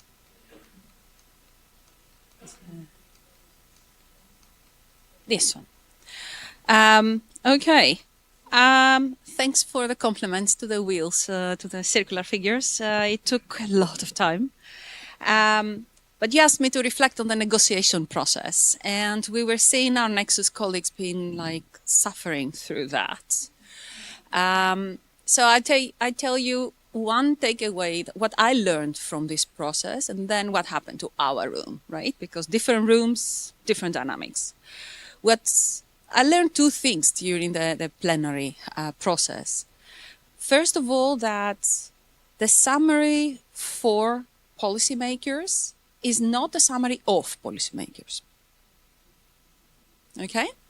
So we are mandated to create a synthesis that is forwarding science in a synthetic way to be taken, hopefully, into consideration for taking policy actions. But it is still for policymakers. And for me, this also, the big lesson learned is we were always afraid of, how policymakers will take this, how policymakers will read this. We should have been a little bit more brave. Okay, that's the first lesson. The second lesson is that this importance of creating literacy and breaking down the fear from the scientific community, so like back the hat academics, that yes, the policy science interface is scary, is demanding, but we can, if we want, and build the skill and capacity to speak the same language, especially when we want and aim for the same ultimate goal. And the ultimate goal is not to publish the IPBES report, but actually to create action to make what is required for a safer, more sustainable planet for biodiversity and for the people. So, like, never forget the purpose of why you're in the room. You're not in the room just to publish this. It would have been easier to publish a paper, I can tell you. Okay, I didn't need 10,000 review comments on my chapter over 3 years, 4 rounds, including additional things. I don't receive so many when I submit a paper. Okay, so it's kind of why you're in the room and how that you can also put the extra effort to create the common language. Now, that's my takeaway. The transformative change plenary process, I have to say we all started very much afraid, and it went surprisingly well. I think people were coming from other rooms to observe it as a more co-creation and co-production process rather than, like this grilling interrogation. And that was extremely fruitful. I think the whole room was like tuned in, is like editing. I mean, very, very simple. It's a Google Doc that is projected, and you have 130 people commenting on every word of it.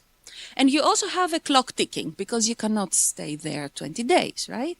So that was amazing. That was stressful. But I think we managed well on not diluting the messages we have. We have government representatives in the room that they were even more daring than the scientists, I can say that. When it comes to challenges, that's why I have it here.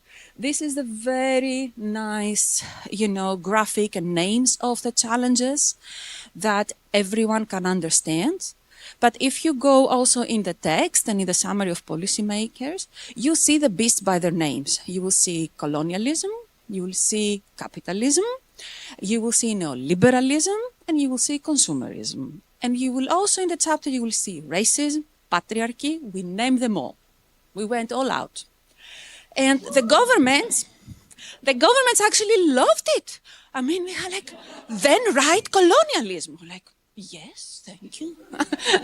Of course. So I have a very positive experience. And that brings me to my takeaway. Like, we are aiming for the same things in the room. We come from with different hats in the process, but I think creating this literacy in working together in a collaborative fashion is important. Then comes the counter forces, right? Yeah, the counter forces, because I called all the isms here. And yes, we said, chapter 4, courtesy, we cannot be naive and have an assessment that only celebrates all these initiatives that happen, that have evidence, that also some of them are at scale or scaling with different ways, not only scaling up. We also need to say why is not progressing to the pace we want.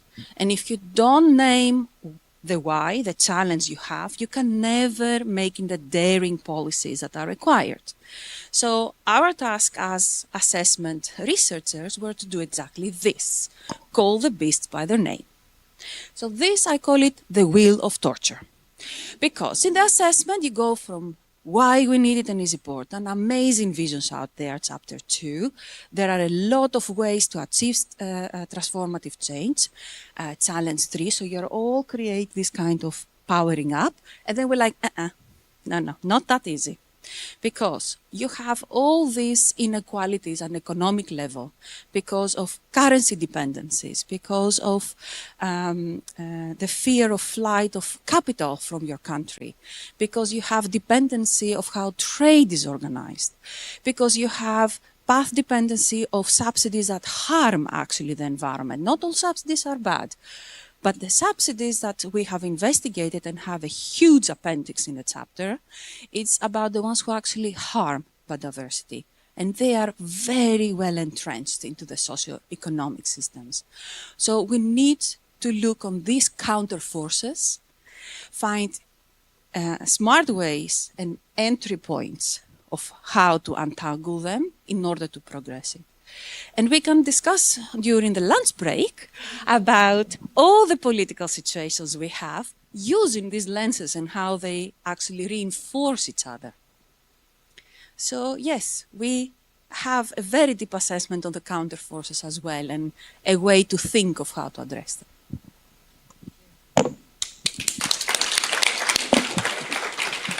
Thank you so much. Yeah, Nikki, thank you so much, and thank you for really dealing with each of those questions so well. And I want to come in with a whole lot of other comments, but I'm probably not allowed to. The one thing I'm going to say just before I introduce Natasha, I'm going to take just very briefly off my facilitator hat and put on my other convene hat on. One of the things in terms of, again, that has come out from the experience that happened in the plenary for the 2 assessments has already been translated by the Eat Lancet Commission and its summary for and with policymakers I've been working on over the last few months with the Eat Lancet commissioners. And that will be launched at CFS at the end in Rome at the end of October. So again, this is already because we have a Nexus author who is also working and running the Eat Lancet Commission, able to bring that learning straight in there. And I think that's really interesting that those connections across different science policy interfaces, formal and informal, already being made. So just to sort of say that things can shift quite quickly as well, the possible as opposed to the it all looks so difficult. On that, Nikki, thank you so much.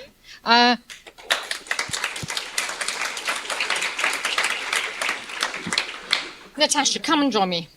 You're going to do a better job of introducing yourself, but I have like a sort of a couple of words. This is Natasha Holscher. Really great to have you with us. You're one of 2 Dutch UN youth representatives on biodiversity and food.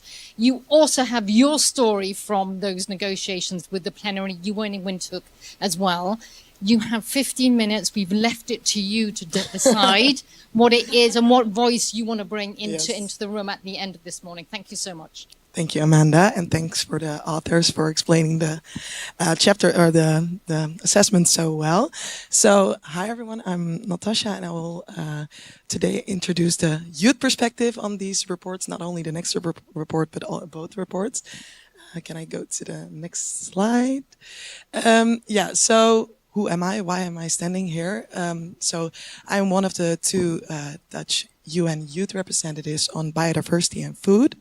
We have more youth representatives on European issues, human rights and safety, sustainable development, and then there's me.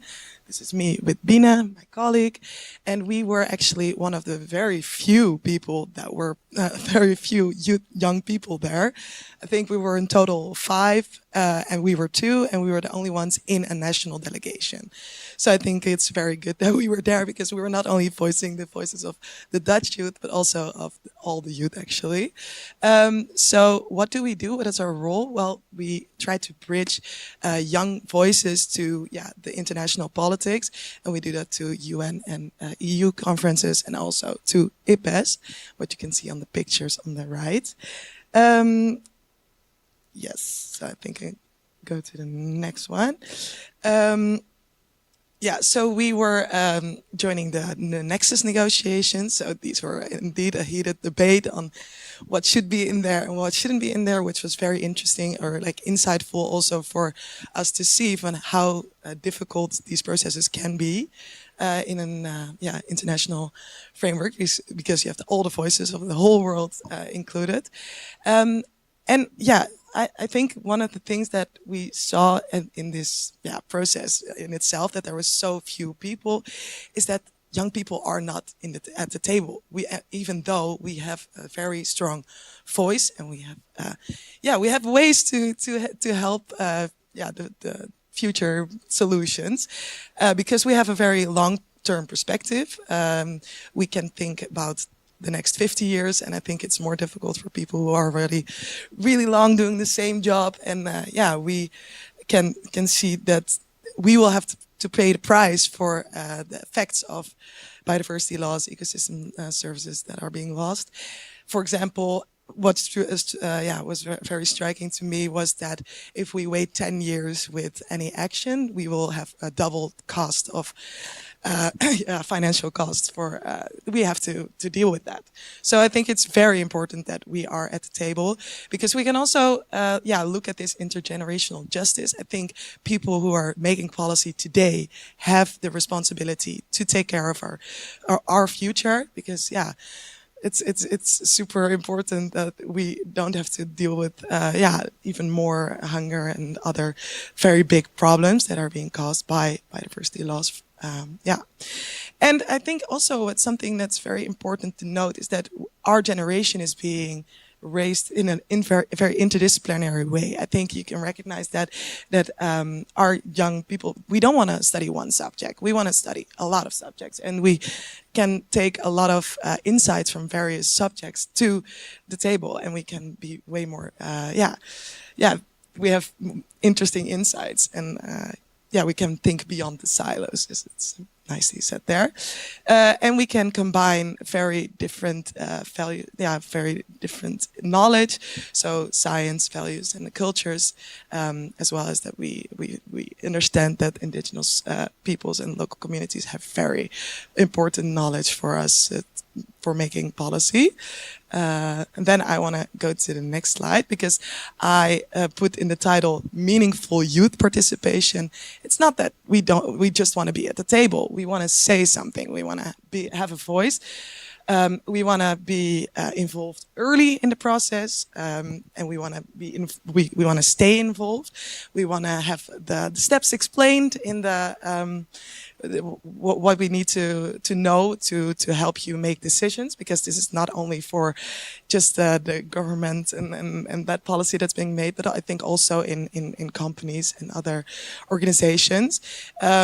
And I think we have to, you have to stay transparent with us, because we have to be updated and we want to know how our input is being used, and what isn't used, what can't be used, right? We were very realistic. We know that not everything is possible, but we want to know. We don't want to have the good story. Oh, we'll fix it and it's going to be fine. No, we want to know where can we help and what, where are the problems still. And I think it's also very important, especially with this IPBES report. Well, I think my generation doesn't really know about it. I'm not gonna lie. Like it's available. Like there is a lot of information, but I think my colleagues that are, for example, doing the climate negotiations, they won't even know about IPBES. So I think it's very important to have very interesting statistics like the doubled cost of biodiversity loss in 10 years. That will move young people also to take more action. So we want to co-create outcomes, and I think it's very important. Yeah, I highlighted it a little bit, but we have to stick to agreements, be honest, and be honest about obstacles or delays and why that is, because then we can help. Next slide. Yeah. So if you want to have like the youth at the table and want meaningful youth participation, so not just a young person at the table, but meaningful, then reach out. I'm available at mail, LinkedIn, Instagram if you want to see what we're doing. So that was... Natasha, thank you so much.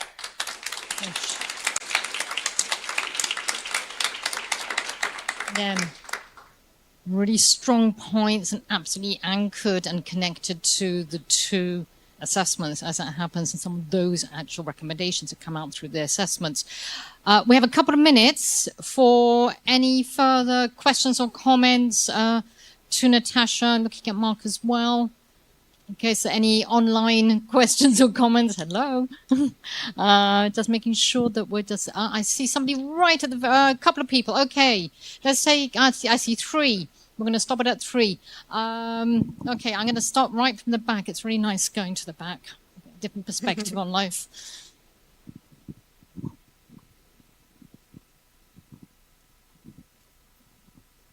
Hello, my name is Yvonne Campo. I work at the Netherlands Enterprise Agency on the International Climate Program. I was wondering, many of our populations are growing older and older. So in the when we all go to vote, the share of young votes is so small, which is so frustrating. And I was wondering, what do you think we need to give you more power as a young group, because we do vote about your future? Can I answer right away, or should I wait? Just wait a moment. Let's just bring in the 3 questions. There was somebody about halfway through. I'm sorry, I don't remember anymore. Thank you. Hi, my name is Alexander van Oudenhoven. I'm a program director of Governance of Sustainability, which is a master for people just like you who want to be like you, I think. I'll get in touch. And they really struggle, like you, to understand IPBES assessments because the summary for policymakers are so incredibly long. And the figures are fantastic, but require a study by themselves. And I always have big fights with Rob Spall of IPBES about communication. What is the key communication advice that you would like to give to convey the message more effectively to just the youth? Let's start there. So how can we TikTokify it? Or something else. Where there was, I did see somebody else had another question. Thank you. Yes, hello. We sat across from each other in the train. That's right. And I noticed you. And the reason I noticed you, because I thought, gosh, she's going somewhere. You know, you were talking to people, you were doing things. I was wondering, what's she doing? You know, you sometimes have that. You sit in the train, you look at someone and go, gosh, that's interesting. What are they doing? What is their life? Where does their life leading them? And right here, wow, what a coincidence. Now, you probably didn't notice me. I've once been described as most middle-aged men as stale, male, and pale. But that's okay. That's fine. But where are you going with this? And let's take it a bit more close by. Because in all these things we're seeing today, it's long-term, action, things which need to be changed. What is the one thing we could all do in this room today to change things, according to you? Immediate action. We've got three questions. Yes, I got them. Good Okay. luck. So I think I want to just reply first to we don't have a strong voice as young people. That's very true. And I think it's very important to institutionalize our voice. So at every table, bring a young person to it. For example, we talked about the Agenda Natuur Inclusief, the collective Natuur Inclusief. And we have I and my colleague and one more young person are part of this. And I think this is super important because we see there the directors talking and they're just not considering that we want to be part of the discussion, because there's this event organized and they say like, oh, we should do music in the evening for the youth.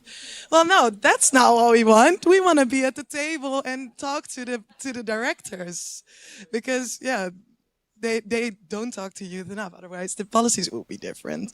So I think, institutionalize in every organization where that's possible, young voices.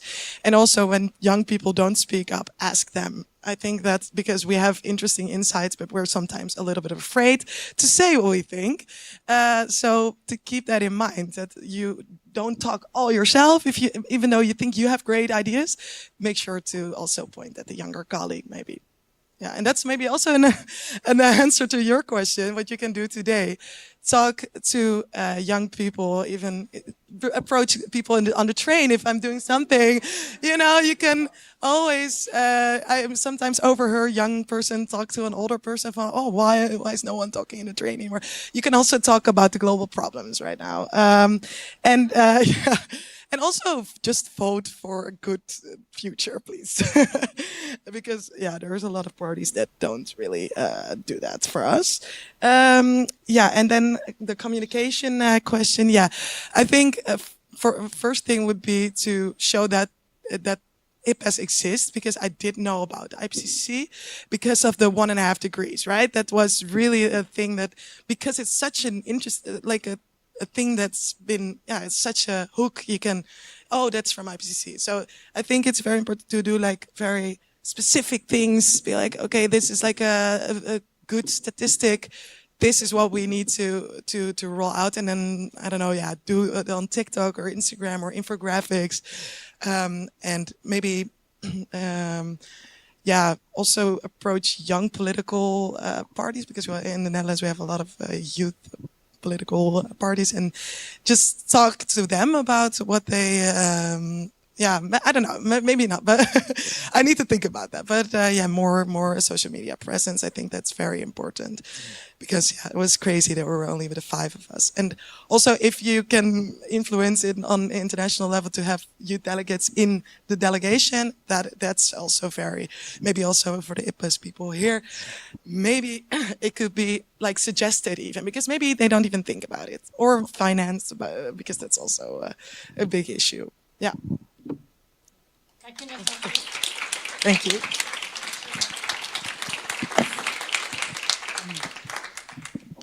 Again, huge thank you. We're running a little bit late. I'm going to get into trouble by a few people on here. I hope not too much, but the conversation has been so good this morning. I was worried that you wouldn't have any questions or anything to say to each other, and that's been the opposite. I'm just going to give everybody a heads up, though, to what is happening after lunch. So the first thing is a big shout out to the people that have been with us online this morning. Thank you for joining us. We are going to be saying goodbye to you in just a moment, because we will be going offline this afternoon, because we're going to be going into these 2 rounds of group discussions. And I'm going to explain the process, what we're calling the use case sessions. As I said, 2 rounds, anchored in both the assessments, so keep the conversations around the assessments in your head. What we're trying to do is actually then say through the use cases, what does it actually look like in real life context, both here in the Netherlands, but also in the global south as well. We want you to engage with those use cases and think about what they actually look like and how you would translate that into your practice, whatever part of the practice you come from, whether it's in policy, business, startups, I don't know what I've heard this morning, civil society. There's been a whole lot of people who are here in the room, research and scientists, of course. So You have probably already signed up. If you haven't signed up, there's still time to sign up for the sessions that you want to be in. You of the 6, you get to go to 2, one of the group of 3 in the first round and then in the second round. Every session is going to be different because the use cases are all very different. We are leaving it to the use case host really to actually try and work out how to use the more or less hour that they have. As I said, we've both got national and international use cases, and we really want you to make sense of those together. We will have a session at the end to bring the use case hosts all together in a little panel, not as a report back, but actually to take that on a little bit further. What have they taken away from those conversations, which is going to help them embed more of transformative change and nexus work in the work that they do, and what do they need from others, that we can actually start to scale this. And we've heard from, I think it was Helen who said, this cannot be drop in the ocean stuff anymore. The challenge is too urgent. We've actually got to be able to see where we take this to scale. Here we have your use cases, your use case host. Can the use case host stand up if you're in the room? It means that you actually get to have like a sort of a bit of a visual recognition. I'm not going to go through each of the use cases here, but we've got Edo, who is here. Do you want to wave your hand? Thank you. Very good. I'm not even going to try and say the Dutch words for what your use case is, but I understand it's a Nexus-led Nexus program where farmers themselves have the agency. You can actually say what it is in Dutch for yourselves. Otherwise it gets really too embarrassing. This is, we're in the first round of use cases at the moment. Then we've got Aaron. Aaron is not here, but maybe we'll be here. We'll sort it out. This is the NL 2120 Foresight Maximum Nature-Based Solutions in the Netherlands. I heard it's Foresight over 100 years, so it's serious Foresight visioning work. Super interesting. Again, in the Netherlands. Case number 3, Titze, are you here? There she is at the back. Excellent. This is Transformative Change for Biodiversity and Equity across 3 countries and 3 value chains outside of the Netherlands. It's one of our international development use cases. That's round 1. Round 2, Ingrid. She will arrive later. Thank you very much. And this is the collective on Nature Inclusive Collective that we actually heard about earlier today. Again, this is nature being mainstreamed and solutions across society through private-public partnerships here in the Netherlands. I haven't talked about different languages. Some of these are going to be in English and some in Dutch, these groups. You should have already got this information. Use case number 5. Sander is here. There he is, standing up. He's going to wave. He's waving. Excellent. The interlinkages among biodiversity, water, food, and health in the Atoa forest in Ghana. So if you want to go to Ghana, that's the place to go. And then Mika, good to see you. Nature's value, our future, food, climate, biodiversity. I think we're hearing Nexus already. This is a global project on valuing nature across those Nexus challenges. Those are all my words in terms of the summaries of what they are. I might have got them a little bit wrong, but I was trying to just give you an idea. And here you see what the round 1 looks like. We've got zebras, which I think is this from here. Thank you. I might need help. Claude, you're going to help me on this. Netherlands 2120. Deepta is on this floor, just around the corner. And then Transformative Change for Biodiversity and Equity, which is in Storm, that's upstairs. You need to go onto the first floor to find that. And we're going to be starting, you're not going to like this, we're meant to be, I'm being told to wrap up, I think. Okay, I'm going to wrap up the live stream right now and say goodbye to the live stream because you don't want to hear about our logistics. Bye, everybody. A big wave. Bye. Thank you. Thank you. Thank you, Simona. Thank you for sticking with us all the way through this morning. And I'm looking at Claudia. Can we say that we are going to start again? I think initially we were meant to be starting again on top of the hour. I don't think we're going to be making that for 1 o'clock, but could we say, I'm negotiating, 1:10? 40 minutes for lunch? I'm negotiating. Yes, I've just decided on behalf of the organising group, we will start at